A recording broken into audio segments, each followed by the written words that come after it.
দলিল সংরক্ষণের স্বার্থে গত বছরের 31শে ডিসেম্বর আমরা জুলাই ছাত্র জনতার গণ অভ্যুত্থানের প্রোক্লেমেশন জারি করার ঘোষণা দিয়েছিলাম।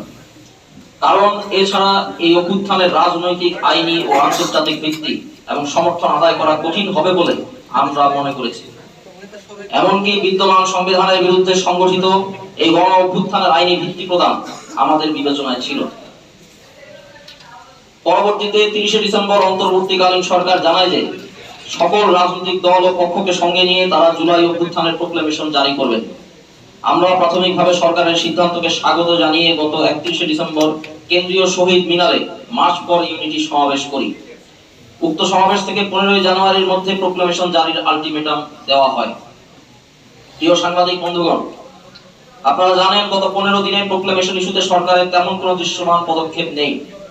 সরকার বৈষম্য বিরোধী ছাত্র আন্দোলন সহ রাজনৈতিক দলগুলোর সঙ্গে সংলাপ শুরু করেনি। আমরা সরকারের এই অনীহা ও ধীরগতির তীব্র নিন্দা জানাচ্ছি।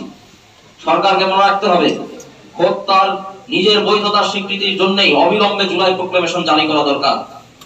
বিদ্যমান সংবিধানের 106 অনুচ্ছেদের মতো আইনি বাধ্যবাধকতাহীন অনুচ্ছেদ এই সরকারের পূর্ণাঙ্গ বৈধতা ভিত্তিমূল হতে পারে না। বৈষম্য বিরোধী ছাত্র আন্দোলনের আলটিমেটাম শেষ হওয়ার একদিন আগে গতকাল সরকারের তরফ থেকে জানানো হয়েছে যে আগামীকাল সরকার সকল রাজনৈতিক পক্ষের সঙ্গে বসবে। কিন্তু গত 15 দিন কোনো দৃশ্যমান উদ্যোগ কেন দেখা গেল না, এই প্রশ্নে সরকার কোনো সদুত্তর দিতে পারেনি। সরকারের মন্থর গতি এবং নির্জীব মনোভাবের আমরা তীব্র প্রতিবাদ জানাচ্ছি।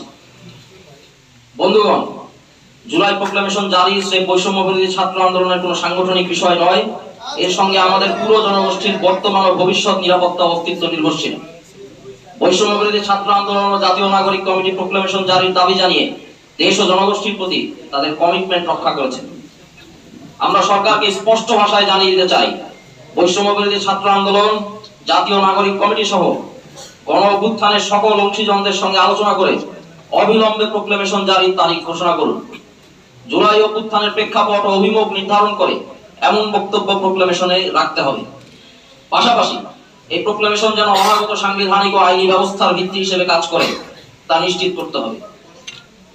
রাজনৈতিক দলগুলোর প্রতি আমাদের আহ্বান, আসুন মতপার্থক্য দূরে সরিয়ে রেখে বাংলাদেশ প্রশ্নে আমরা এক হই। বিদ্যমান ভূরাজনৈতিক বাস্তবতায় রাজনৈতিক জনগোষ্ঠী হিসেবে টিকে থাকা এবং বিকশিত হতে গেলে